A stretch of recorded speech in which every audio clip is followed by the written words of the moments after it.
Okay, I'm going to be reading two short stories. The first is called Kinley Slept. I walked her up and down the stairs and through the halls of the courthouse until her little body relaxed and fell soft against me. Kinley slept as we sat back down in the waiting room, and the woman and her daughter with the bruised cheek smiled at me in my achievement. Kinley slept as her grandma ran past us toward the bathroom. On the way, she looked at me coldly, her face wet and resilient. I stood up, and Kinley slept as her other grandma followed behind, her eyes red and tears streaming. She nodded her head at me. 10 years. I sat back down. The doors to the courtroom opened, and Kinley slept as everyone filed out, bringing with them their tears and a strange yellow energy.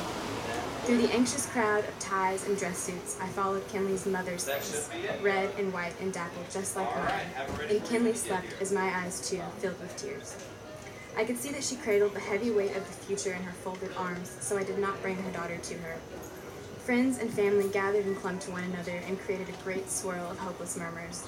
They brought her daddy out, one hand connected to another man in pink handcuffs, and the great swirl buzzed about him like some provoked hive of bees.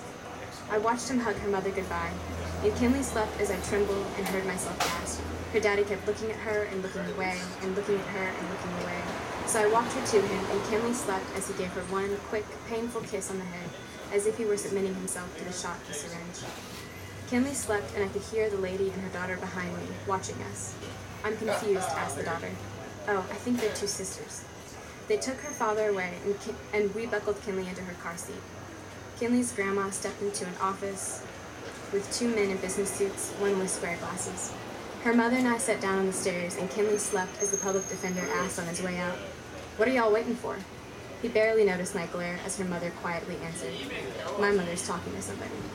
We put Kinley's cover over her little glowing face as we stepped out of the courthouse into the wind and cold.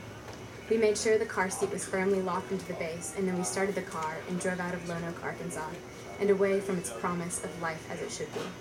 We bumped off the exit, and the interstate was smooth as we hummed our way back to Little Rock, and Kinley slept. And then the next one is titled...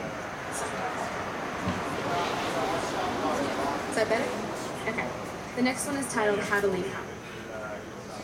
Be friendly and open to everyone. Teeth and skin are not the marks you once used to assess a man. Examine his car, his wheels, his shoes. Keep your own teeth and skin clean and shiny. Hide your car. Hide the cigarette holes in the seat, the tearing tint, the fast food wrappers. Dress up everywhere you go. Wear a dress you bought on clearance at Forever 21. Pair it with gold bangles on your wrist and rings that stain your fingers green. When the weather settles into permanent frost, wear the tights you stole from your little sister. You know her closet is already overflowing. When your clothes are dirty and the water has long left the pipes and you've used all the quarters to buy chicken nuggets, hide the stench with that expensive perfume your mother told your father to buy for you last Christmas. The bottle looks like a purple gem, and the spray of the liquid on your throat makes you feel rich. Smell like spicy cigarettes. Never call yourself a hoe, a prostitute, a call girl, or a hooker. Never put an ad on Craigslist. Don't follow the Craigslist girls to their seats in county jails. Never work for a pimp. Think about the girl Daryl told you about. Think about the 4.0 college girl studying to be a nurse at the City University. Think about her weekend trips with her pimp to Houston, Dallas, and New Orleans. Think about her pimp paying his own bond, but leaving the girl to rot in an Alexandria jail. Think about him bragging about it outside of Jay's yesterday. Ride around in cars a lot. Ride around with men who make money but don't have jobs. Ride around with men who call themselves rappers or producers or self-employed. Ride around with men who like to show off, who show you stacks of money to make you laugh, who always pick up the tab at Chick-fil-A and IHOP. You can't know just one man. There have to be at least 5, a handful of friends who always answer your phone call, always be in control. Make the phone calls, but don't answer them. Be valuable. Even if it's only the lightness of your skin that contrasts you against the darkness, be rare. Tell them stories of your family's home and the country. Talk about the horses and the land and your daddy's new truck as you ride through the city in 20-year-old Cadillacs and Chevys. Be a resource, if only in their imaginations. Most importantly, never ask for money before sex. Limit the number of times you ask for money outright. Don't worry, they will give it to you anyway.